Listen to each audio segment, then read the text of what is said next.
hal-hal yang menyebabkan kita harus mandi wajib. Nah, ya, jadi ada yang namanya mandi wajib, ada yang namanya mandi sunnah, ada nanti mandi mubah juga ada mandi makruh juga ada. Ya, nah kita membahas di depan ini adalah tentang hal-hal yang menyebabkan seorang muslim itu harus mandi wajib. Ya, hal-hal yang menyebabkan seseorang menjadi wajib untuk mandi besar. Ya, yang pertama adalah apa yang disebut dengan junub. Ya, ketika seseorang mengalami junub maka dia wajib untuk mandi sempurna, mandi besar. Ya, atau disebut juga dengan mandi wajib. Ya, berdasarkan Al-Maidah ayat 6 juga, ya, di mana Allah Subhanahu wa taala berfirman, "Wa in kuntum junuban fatahharu." Ya, jika kamu junub, maka mandilah. Apa itu junub? Junub secara bahasa artinya adalah jauh, ya, atau menjauh. Jadi seseorang dalam keadaan junub dia harus menjauh dari ibadah. Dia harus menjauh dari tempat ibadah. Dia harus menjauh dari tempat sholat, dia harus menjauh dari Quran, tidak boleh megang Quran. Ya, jadi seseorang yang dalam keadaan junub dia harus menjauh dari hal-hal yang suci, ya, karena tempat ibadah itu suci, Quran itu suci. Karena apa? Karena orang yang dalam keadaan junub dia belum suci, maka dia harus mensucikan dirinya dulu, yaitu dengan melakukan mandi wajib. Ya, itu satu, Pak. Ya, yang kedua, ya, bagi kaum muslimah ada yang menyebabkan mereka harus mandi wajib, yang dimana ketika mereka mengalami selesainya masa haid.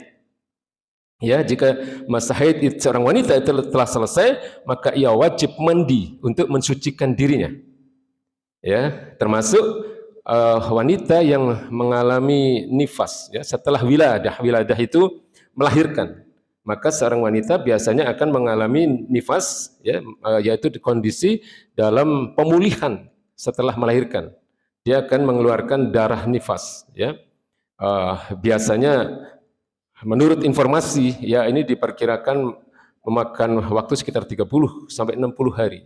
Nah, ketika seorang wanita sudah yakin, ya, bahwa dirinya sudah selesai masa nifasnya, dia sudah bersih, ya, maka dia wajib melakukan mandi ini. Dia wajib untuk mandi wajib ini. Ya. Nah, tentang haid itu ada di dalam surat Al-Baqarah ayat 222. Ketika Allah Subhanahu wa taala berfirman, "Wa yas'alunaka 'anil mahid." Ya Muhammad, mereka menanyakan kepadamu tentang haid. Ya, kul, katakan, huwa adzan fa'tazilun nisaa fil mahid. Katakanlah haid itu, ya, atau darah haid itu adalah sesuatu yang kotor. Ya, maka jauhilah istri-istri itu pada waktu haid. Ya, jadi fa'tazilun nisaa fil mahid wala taqrabuhunna hatta yatahurun. Ya, dan janganlah engkau mendekati mereka sebelum mereka suci. Ya, faida tatahharna fa'tuhunna min haitsu amarakumullah.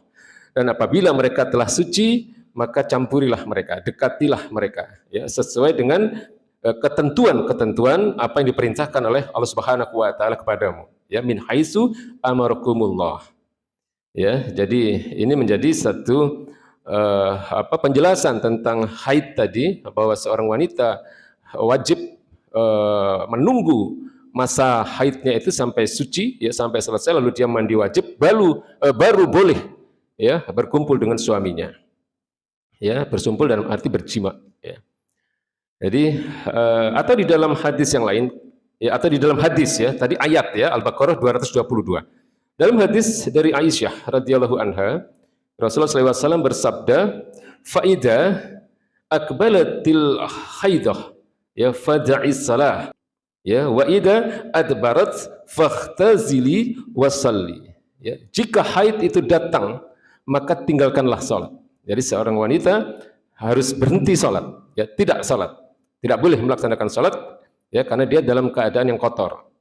Ya, dan jika haid itu telah selesai, maka mandilah. Nah, ini yang dimaksud di sini adalah mandi wajib, ya, dan salatlah. Ya, faqtasili wasalli. Ya, mandilah dan salatlah. Ya, jadi itu yang kedua. Setelah junub tadi, ya bagi wanita wajib untuk mandi wajib ketika dia selesai haid dan selesai masa nifasnya. Baru dia boleh melaksanakan sholat. Lalu yang ketiga, ya berhubungan badan. Ya, kenapa dibedakan antara junub dengan berhubungan badan? Karena berhubungan badan ini tidak selalu, mohon maaf ya, tidak selalu keluar mani. Ya, tetapi meskipun tidak keluar mani, maka seseorang harus tetap mandi wajib. Ya, jadi jika suami istri melakukan hubungan badan, maka keduanya wajib mandi. Dua-duanya wajib mandi. Meskipun ya mohon maaf, ya belum keluar air mani itu. Sebagaimana diriwayatkan oleh Abu Hurairah radhiyallahu an, Rasulullah SAW bersabda, "Idza jalasa baina syu'aibihal arba'." Ya. Jika seorang suami itu telah duduk pada 4 cabang badan, ya, maksudnya di sini 4 cabang ini adalah kedua paha dan kedua tangan. Ya, mohon maaf. Ya, 4 cabang istrinya, ya. Kemudian ya summa jahadaha, lalu kemudian mereka berhubungan, ya faqad wajabal ghuslu, maka hal itu telah mewajibkannya mandi. Ya, hadis riwayat Bukhari. Lalu ditambahkan dalam hadis riwayat Muslim, ya ada satu tambahan dari hadis ini dengan satu redaksi, wa in lam yanzil, meskipun belum keluar mani. Ya.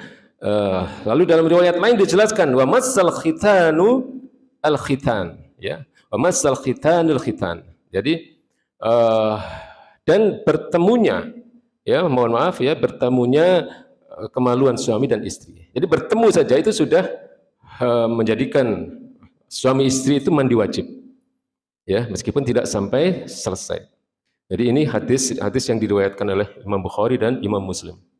Ya, jadi ini 3 hal yang menjadi bagian, ya sebab, ya yang merupakan hal-hal yang menjadikan seseorang itu mandi wajib. Ya, 3 hal. Sedangkan keluarnya madhi, ya madhi itu cairan bening yang sebelum keluarnya mani itu tidak menyebabkan seseorang harus mandi wajib. Ya, karena najisnya madhi itu najis, ya, tapi najisnya najis yang ringan. Jadi bisa dihilangkan dengan berwudu saja, tidak harus melakukan mandi wajib. Ya, berbeda dengan junub. Kalau air mani itu tidak najis, Pak. Mani itu suci, ya. Tetapi ketika seseorang keluar mandi, dia dalam keadaan junub, maka dia harus mandi wajib. Nah, kalau madhi itu hukumnya najis ringan, yang ketika itu keluar dari seorang laki-laki, maka dia tidak diwajibkan harus mandi, tetapi cukup dengan berwudu saja. Sebagaimana diceritakan oleh Ali bin Abi Thalib, beliau mengatakan, kuntu rajulan madza'an, ya, aku ini adalah seseorang yang mudah sekali keluar madhi, ya, fastah yaitu an as'ala Rasulullah sallallahu alaihi wasallam, ya, tapi aku malu untuk bertanya kepada Rasulullah sallallahu alaihi wasallam, limakani ibnatihi minni, dikarenakan kedudukan, ya, putri beliau. Jadi beliau ini kan Ali ini kan radhiyallahu an, ya, Ali bin Abi Thalib radhiyallahu an ini kan menantu, ya, dari baginda Nabi Muhammad sallallahu alaihi wasallam. Ya, beliau malu untuk bertanya kepada baginda Nabi dikarenakan posisi istri beliau atau putri dari baginda Nabi Muhammad SAW. Lalu beliau mengatakan, fa'amartu ya al-Miqdad ibn al-Aswad. Lalu aku memerintahkan, ya, aku meminta tolong kepada al-Miqdad ibn al-Aswad.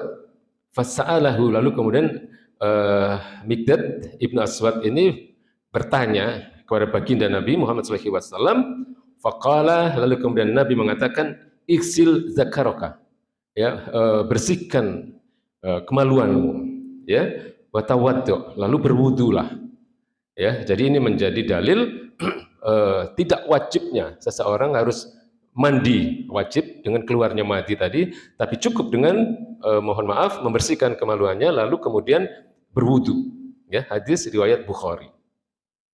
Ya, jadi ini beberapa dalil, ya, tentang mandi wajib, ya. Jadi kalau kita melihat beberapa rangkuman dari para ulama, ya, tentang wajibnya seseorang untuk melakukan mandi besar ini, Ya, yang pertama adalah tadi sebagaimana di awal tadi, ya, jadi wajibnya mandi itu adalah karena keluarnya air mani, ya, atau dalam keadaan junub, ya, karena sebab apapun, bisa karena bersetubuh, mohon maaf, ya, bisa karena bermimpi, atau bisa karena hal-hal yang lain. Ya, jadi begitu keluar dia wajib mandi. Lalu yang kedua, ya tadi sebagaimana kita sampaikan juga wajibnya mandi itu ketika bersetubuh meskipun tidak harus keluar air mani dia sudah wajib untuk melakukan mandi wajib tadi. Ya, kemudian untuk orang-orang yang keluar air mandinya ya tidak sampai keluar mani maka dia tidak diwajibkan untuk mandi. Cukup dengan membersihkan atau mencuci kemaluannya kemudian berwudu. Ya. Lalu untuk para wanita wajibnya mandi itu bisa disebabkan karena haid. Ya. Jadi setelah masa haidnya selesai maka seorang wanita wajib untuk melakukan mandi wajib tadi. Ya, dan bagi para wanita yang melahirkan ya masa-masa nifas itu dia tidak boleh ya melakukan sholat dan salat, masih belum suci dia. Ya, nah setelah masa nifas ini selesai, kira-kira berlangsung 1 sampai 2 bulan, maka sudah jelas dia dalam keadaan suci, ya sudah merasa bersih, sudah maka dia wajib untuk melakukan mandi besar, ya baru boleh sholat, baru boleh megang Quran dan seterusnya. Ya, lalu ada tambahan, siapa yang harus mandi wajib di sini? Mu'allaf. Ya, orang-orang yang baru masuk Islam pertama kali setelah syahadat, ya, setelah menyatakan dia masuk Islam, ya, dia wajib mandi besar, ya, mandi utuh, ya, sebagaimana harus diajarkan ya kepada mereka, harus diajarkan bagaimana caranya mandi wajib itu atau mandi besar.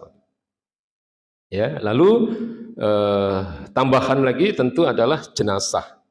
Ya, jenazah ini sebelum, jadi di antara rangkaian apa yang harus dilakukan terhadap jenazah ini adalah memandikan ya dengan seolah-olah mandi besar ya oleh petugas ya oleh orang-orang yang memiliki kemampuan untuk itu ya wajib kecuali syahid ya kecuali orang-orang yang syahid ya tanpa dimandikan dia boleh langsung dimakamkan atau dikuburkan. Dan perkecualian juga yang lain adalah jenazah yang rusak ya. Mohon maaf kadang ada jenazah yang rusak ya karena kecelakaan atau karena sebab-sebab lain ya sehingga tidak dimungkinkan untuk dimandikan secara normal maka boleh dimakamkan secara darurat ya tanpa dimandikan karena tidak memungkinkan ya untuk misalnya jenazah yang mohon maaf ya kecelakaan kadang kondisinya rusak atau yang terbakar misalnya ya, ini tidak diwajibkan dalam keadaan darurat ya tetapi dalam situasi yang normal ya jenazah itu wajib dimandikan secara sempurna ya mandi wajib tadi. Jadi ini mandi wajib Pak. Nah di sisi lain ada mandi yang hukumnya sunnah ya mandi yang hukumnya sunnah apa ya sebelum kita salat Jumat ya berangkat menuju salat Jumat ya persiapan itu disunahkan untuk mandi utuh ya mandi besar tadi ya tapi hukumnya tidak wajib hukumnya sunnah ya termasuk ketika kita mau sholat yang lain sholat hari raya misalnya ini hukumnya sunnah untuk melakukan mandi wajib tadi ya lalu ada mandi yang hukumnya mubah ya mandi hukumnya mubah. Tadi bapak-bapak mandi sore itu hukumnya mubah tuh Pak. Atau mandi pagi ya mandi yang tidak disebabkan adanya motif yang terkait dengan anjuran dalam agama ini ya tidak terkait dengan perintah dalam agama ini ya tujuan kita hanya ingin membersihkan diri ya karena nggak enak kalau nggak mandi kan pagi sekali sore mandi sekali nah ini hukumnya mubah ya lalu ada mandi yang hukumnya makruh ya mandi yang hukumnya makruh apa bulan puasa ya kadang-kadang kondisi panas haus ya kita mandi tujuannya supaya menghilangkan rasa haus itu ya jadi niatnya ada keinginan untuk menghilangkan rasa haus nah niat itu yang membuat mandi itu menjadi makruh meskipun puasanya tidak batal ya jadi mandi sama apalagi kemudian mandinya sambil nyelam ya renang gitu ya misalnya nah Ketika puasa, hal itu menjadi sesuatu yang makruh, ya, karena dikhawatirkan ada air yang masuk ke rongga-rongga yang ada dalam tubuh kita yang bisa membatalkan puasa kita. Ya, kalau mandi di bulan puasa ya mandi biasa aja, mandi normal aja, ya, dalam arti tidak berniat untuk menghilangkan rasa haus, ya, atau menghindari rasa panas. Itu siang-siang mandi, ya, kondisi panas dalam keadaan puasa. Nah, biasanya kita nggak biasa mandi siang padahal, ya, biasanya kita mandinya cuma di pagi saja atau sore, pagi dan sore. Nah, siang-siang lagi puasa, ya, panas banget nih mandi. Nah, tujuannya supaya rasa haus itu berkurang misalnya. Nah, ini menjadi makruh hukumnya. Ya, saya kira ini yang kita bahas